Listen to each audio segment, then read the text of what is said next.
Hi YouTube, welcome back to my channel. I wanted to talk real quick about the Gabby Petito and Brian case.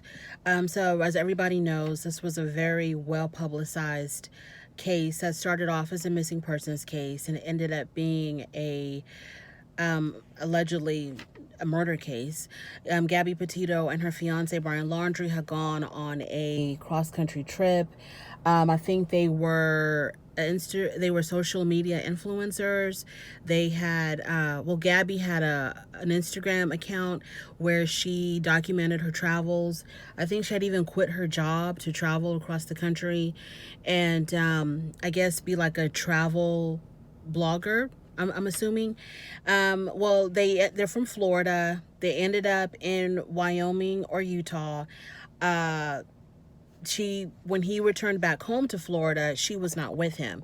So coming to find out, she had ended up being killed. Her remains were found, I think, in Wyoming. There were allegations of domestic violence where Gabby was the victim. And Brian, the alleged perpetrator.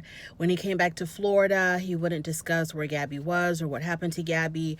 They ended up finding her body in Wyoming. She had died from strangulation, so she was obviously murdered. And then Brian Laundrie disappeared. Then he went missing. And so recently, I think they found his remains at some campsite, I think in Florida. So it's assumed that he possibly died. The coroner hasn't released an official report yet. I'm assuming, and I think a lot of people are assuming, that he probably died by suicide. That's the assumption.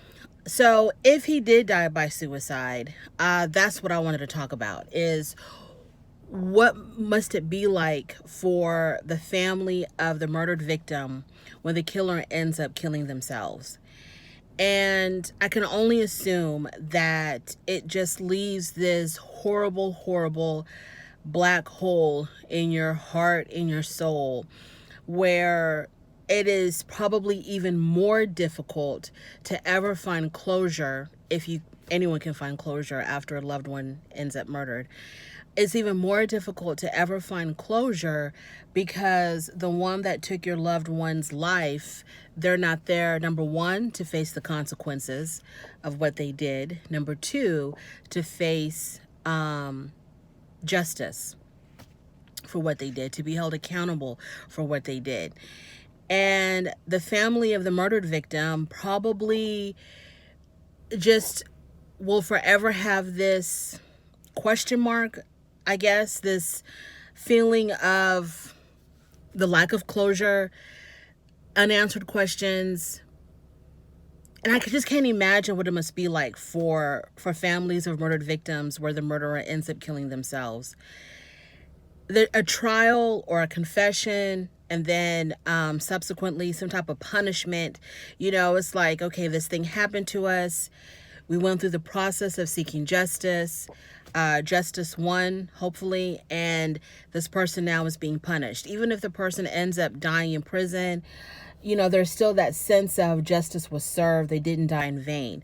But then when the killer commits suicide, my question is, how does a family move on from that? How do you, because you will never know exactly what happened. You'll only have assumptions.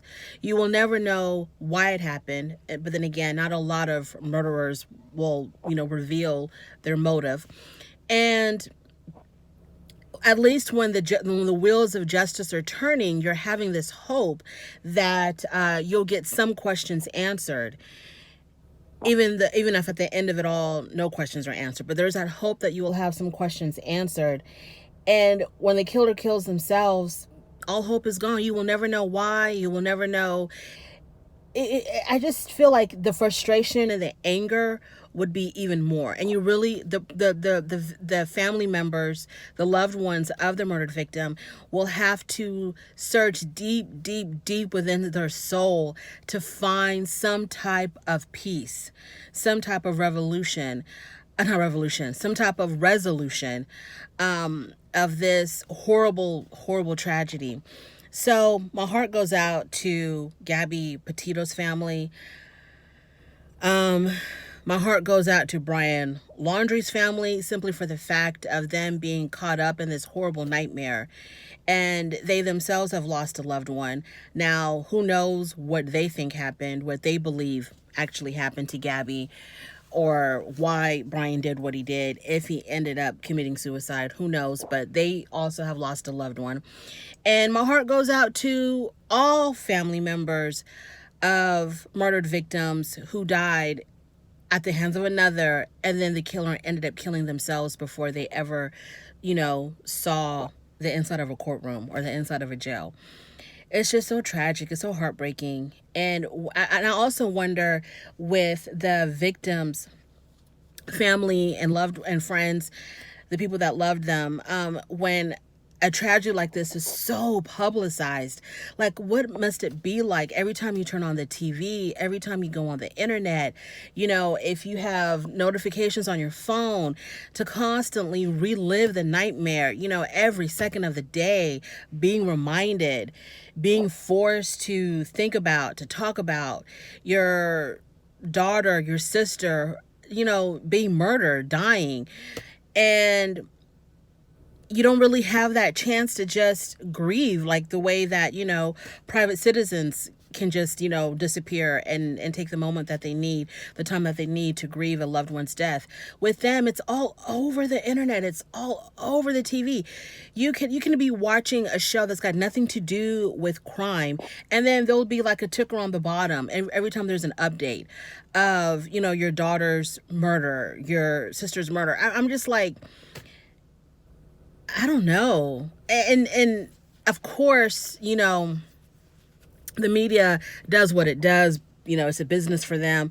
But sometimes I just wish that the media would just calm down, and I wonder why this case, because there's also this whole discussion going on about how Gabby Petito, the reason why her case was so publicized was because she was a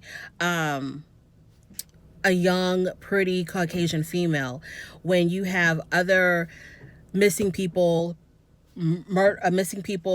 murdered victims whose cases never see the light of day, presumably because these are people of color.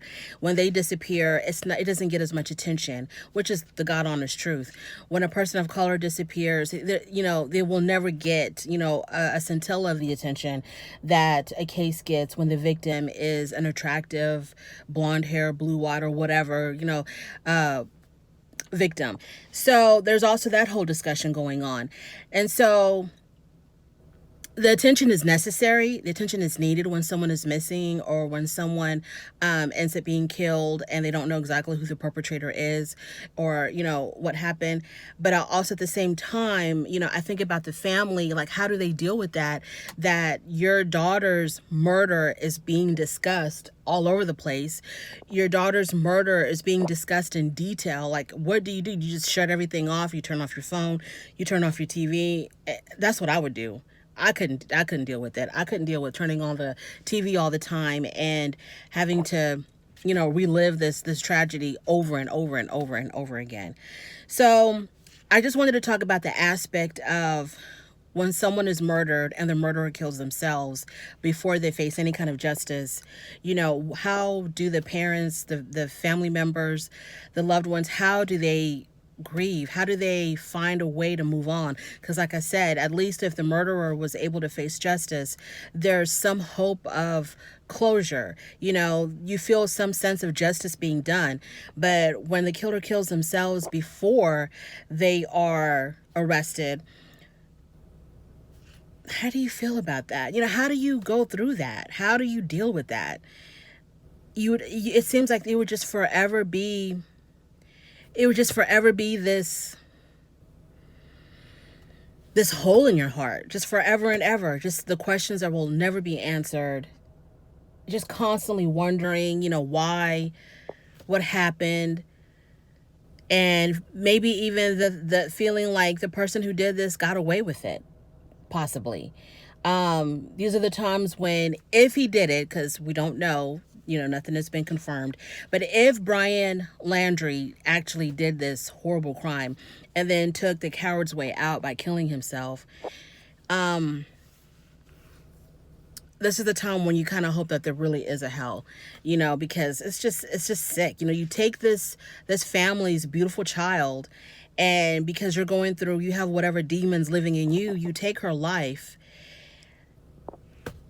and then you end up just killing yourself. Like, haha, I killed her, and y'all will never be able to do anything about it.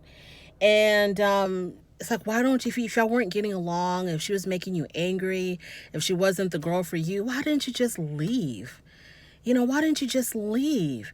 And then I wonder if the murder was meditated, if he had planned to do this, or if it was a heat of the moment type of thing, because it seems like he has a really bad temper. There were witnesses in Utah where witnesses had said that they saw a man and a woman walking down a sidewalk, I think, and they saw the man slap the woman and then hit her again and then get in a car and drive off. And this altercation happened.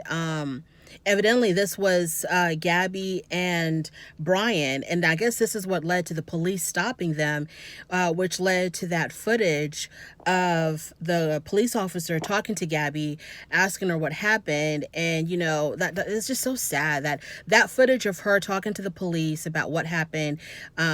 She had said that he had put his hand around her neck, I think, or he was holding her face, and he was hitting her, and I think she was hitting him, I don't know. But that footage of that body cam, it's just so sad to see that, because these were her last moments. These were her last moments. And then again, for the family to have to see that all the time being played on the TV, on the internet, of your daughter, her last moments before she was killed. She was in distress. And I wonder, like, they went from Florida all the way to Wyoming or Utah. They drove completely clear across the country. What were they going through? Like, what was this girl going through with this man? Like, I don't know. It seemed like the trip from hell, basically. I just can't imagine that it was peaceful in any way. And it also shows how people suffer. You never know what people are going through. She had her blog, I guess her Instagram travel vlog or whatever, and I'm pretty sure, I hadn't seen the pictures, but I'm pretty sure, she looked happy, like she was living, her best life, enjoying her adventures. But behind closed doors, she was a victim of domestic violence. Where this man had no problem slapping her in public. It's just so sad. You never know what people are going through. So prayers out to Gabby's family. Prayers out to Brian's family. And we'll just keep our eyes and ears on the news to find out if these were the remains that were found at this campsite in Florida, if it's actually Brian Laundrie. And just prayers out all around, but especially to Gabby and her family. Thank you for watching. Bye-bye.